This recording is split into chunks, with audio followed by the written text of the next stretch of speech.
नमस्ते। आज हम बात करने वाले हैं यूएस के पेंटागन के एक इम्पॉर्टेंट ग्लोबल सिक्योरिटी रिपोर्ट के बारे में, जिसमें चाइना के मिलिट्री स्ट्रेंथ और उसके पाकिस्तान को टाइज को लेके इंडिया के लिए एक क्लियर वार्निंग दी गई है। ये रिपोर्ट दिसंबर 2025 में यूएस कांग्रेस में सबमिट की गई है।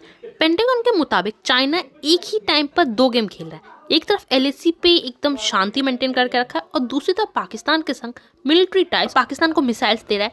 रिपोर्ट्स क्लियरली कहते हैं कि एलएसी पर जो ये शांति दिखा रहा है वो परमानेंट नहीं है, ये एक टैक्टिकल मूव हो सकता है। और सबसे इम्पोर्टेंट बात ये है, चाइना अभी भी अरुणाचल प्रदेश को अपना कोर इंटरेस्ट बोलता है। तो सवाल ये है, जो देश आज भी हमारे ज़मीन पे अपना क्लेम करता है उस पर ट्रस्ट कैसे किया जा सकता है? चाइना पाकिस्तान को advance fighter jets, missiles, drone provide करता है। पेंटागन के हिसाब से ये इंडिया के लिए एक लॉन्ग टर्म सिक्योरिटी थ्रेट है। और यहाँ एक बहुत अनकंफर्टेबल ट्रूथ ये है, चाइना ही नहीं यूएस भी पाकिस्तान को वेपन्स और पैसे देता है। तो नेचुरली सवाल ये है, हम ट्रस्ट किस पे करें? जो पाकिस्तान को खुद फंड करता है वो जानता है कि पाकिस्तान उस पैसे को किसके खिलाफ यूज़ करेगा, इंडिया के खिलाफ, तब भी उसे फंड करते, तो हम ट्रस्ट किस पे करें? ये बोलता है कि चाइना इंडिया और यूएस के बीच रिलेशन खराब करना चाहता है, लेकिन ऑनेस्टली ये हम सभी जानते हैं कि इसमें सिर्फ चाइना जिम्मेदार नहीं है। उसके लिए डोनाल्ड ट्रंप का ईगो काफ़ी है। उनका डिसीजन, टैरिफ और प्रेशर पॉलिटिक्स ने काफ़ी हद तक डैमेज कर दिया है।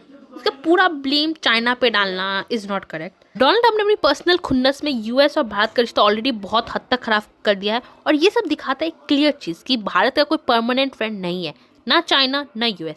भारत का सिर्फ एक ही परमानेंट दोस्त है, वो है भारत खुद। यूएस वही कंट्री है जो पाकिस्तान को वेपन्स देता है, पैसे देता है और भारत पर प्रेशर बनाता है। यूएस वही कंट्री है जो भारत पर अटैक करने आ गया था पाकिस्तान को बचाने के लिए।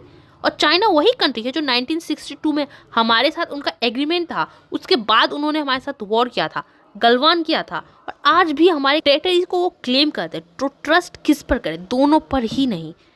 मेरे हिसाब से भारत का रियल पावर है strong GDP, internal economical stability, defence, self reliance.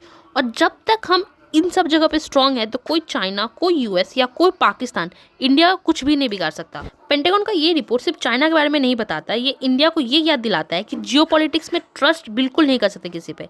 Interest काम करता है, ना चाइना ट्रस्टेड है ना यूएस ट्रस्टेड है। इंडिया को खुद अपना रास्ता खुद बनाना होगा, इकोनॉमिक स्ट्रेंथ, स्ट्रेटेजी क्लियरिटी और सेल्फ रिलायंस के साथ। Because at the end of the day India can only trust India.